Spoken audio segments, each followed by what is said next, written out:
Saudações, habitantes desta tragicomédia chamada México, cheguem mais, acomodem-se em seus assentos na primeira fila para observar como o pouco que restava de institucionalidade está desmoronando. Hoje, a hipocrisia está cheirando mais forte que o metrô em Pantitlã, nesse calor. Bem-vindos a mais um episódio de Como Cuspir para Cima e Cair na Sua Própria Cara, edição 4ª, Transformação. Bem-vindos a um novo episódio deste manicômio chamado México, onde a realidade não só supera a ficção, mas ainda a chuta sem dó, rouba sua carteira e depois ainda pede uma contribuição voluntária para a causa. Como vocês estão? Eu aqui com o fígado blindado, porque o que eu trago hoje não é uma notícia, é uma ode à cara de pau, um monumento ao cinismo com cheiro de pântano de Tabasco, só para variar. Hoje, entre outras pérolas, vamos falar de como o humanismo mexicano se financia com métodos que fariam o Al Capone iniciante de quermesse paroquial. Vamos nessa! Primeiro, vocês se lembram daqueles discursos inflamados na tribuna, onde juraram pela Virgem de Guadalupe e pela Constituição, que aliás eles usam como papel higiênico. Que o nepotismo tinha acabado, aquela ladainha de que não somos iguais. Bom, então preparem o confete e as matracas, porque a Câmara dos Deputados acabou de nos dar uma lição magistral de como passar por cima das próprias reformas. Por isso, resulta que da Auditoria Superior da Federação.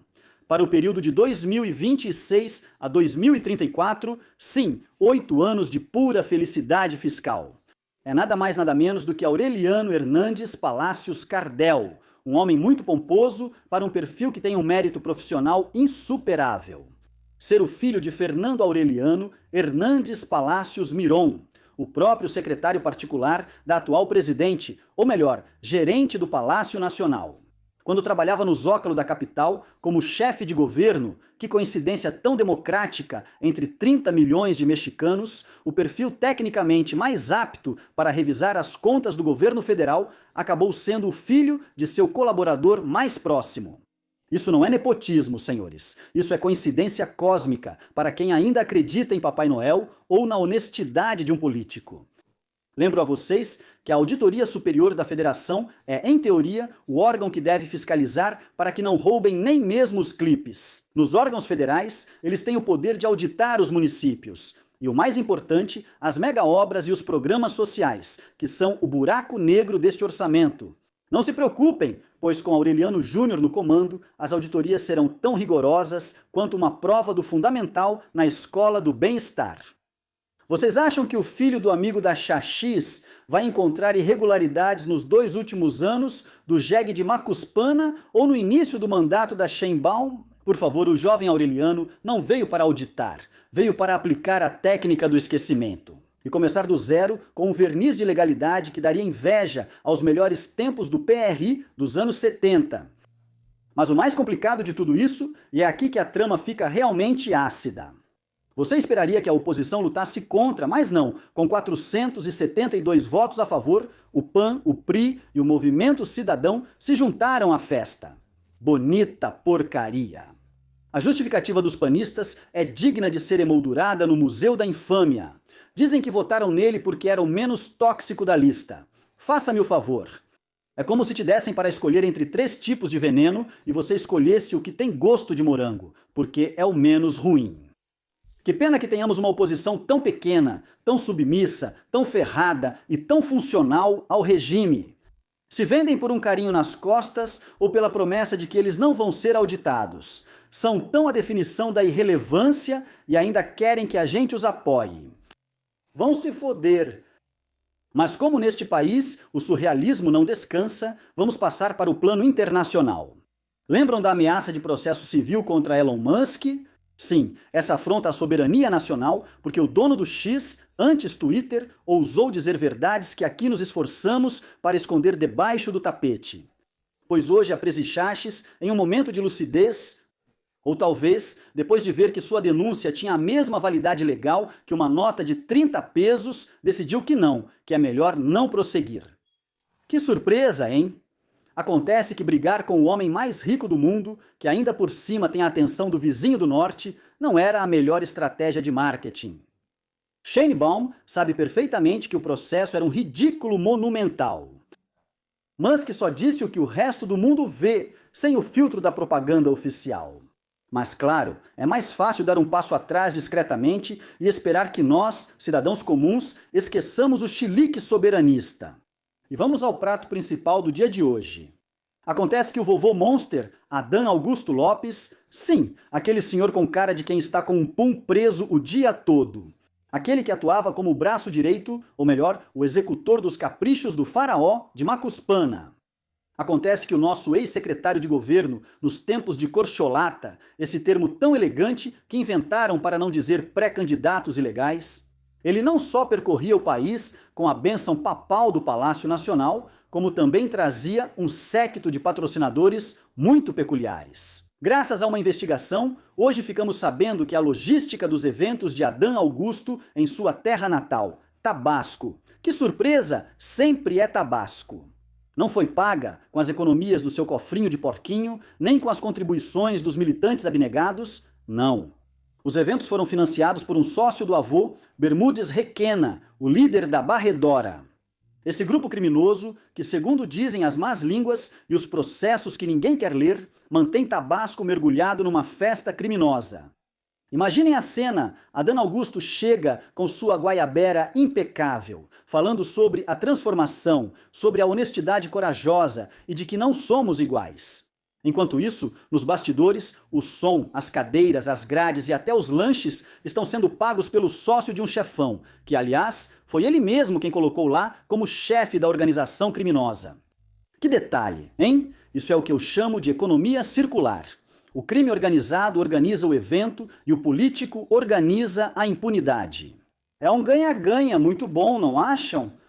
O personagem em questão, um certo empresário que anda na linha tênue entre os contratos públicos e as reuniões do conselho. Com a máfia, ele se encarregou de que a tampinha do Éden não faltasse nada. Porque, claro, fazer campanha com dinheiro público é um crime, mas fazer com dinheiro de procedência exótica. Bem, isso na 4T se chama contribuições voluntárias. O mais fascinante desse circo é a reação. Já ouviram o silêncio sepulcral vindo do Congresso?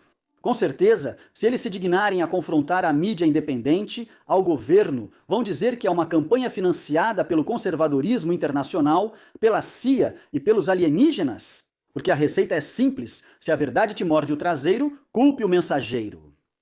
Adão Augusto, que pregava honestidade e transparência, aparentemente não enxergou de onde vinham os cheques.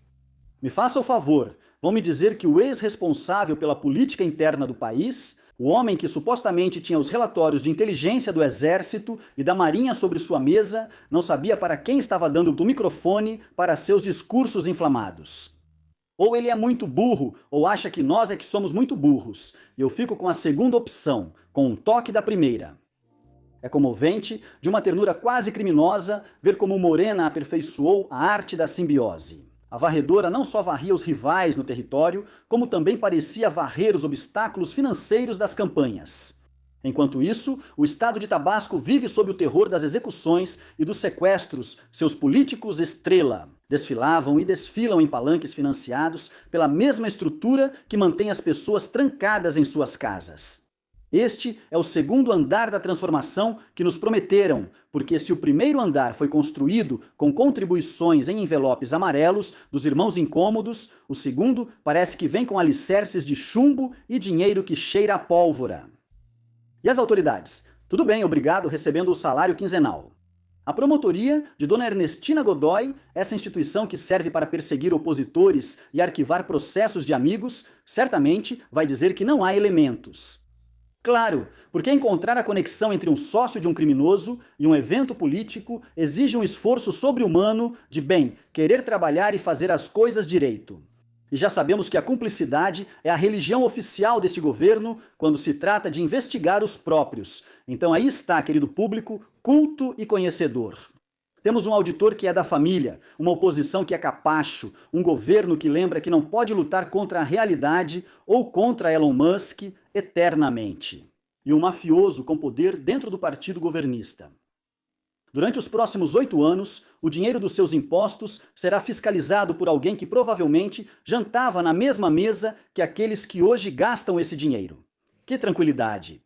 Sem dúvida, isso não é uma mudança de regime. Estamos vendo o aperfeiçoamento do cinismo. Enquanto você tem até os cupons do supermercado revisados para te cobrarem impostos, para as corcholatas organizam festivais com dinheiro que vem dos mesmos grupos que sangram o país. É a máxima ironia. O governo que diz combater a insegurança tira foto no palco que a própria insegurança pagou. Vocês já sabem, seguiremos levantando a voz enquanto eles nos depenam. Me despeço antes que enviem uma auditoria não tóxica ao meu canal. Obrigado por estarem aqui e resistirem à lavagem cerebral. E lembrem-se, neste México da Quarta, se o rio faz barulho é porque traz dinheiro de procedência duvidosa e uma tampinha boiando de morto. Eu disse e repito, isso é uma zombaria descarada. Leio vocês nos comentários. Nos vemos na sexta-feira.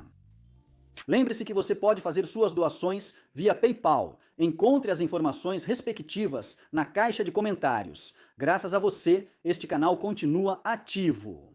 É muito importante se inscrever, dar like e apertar o sino para receber notificações sempre que houver novo conteúdo. Obrigado!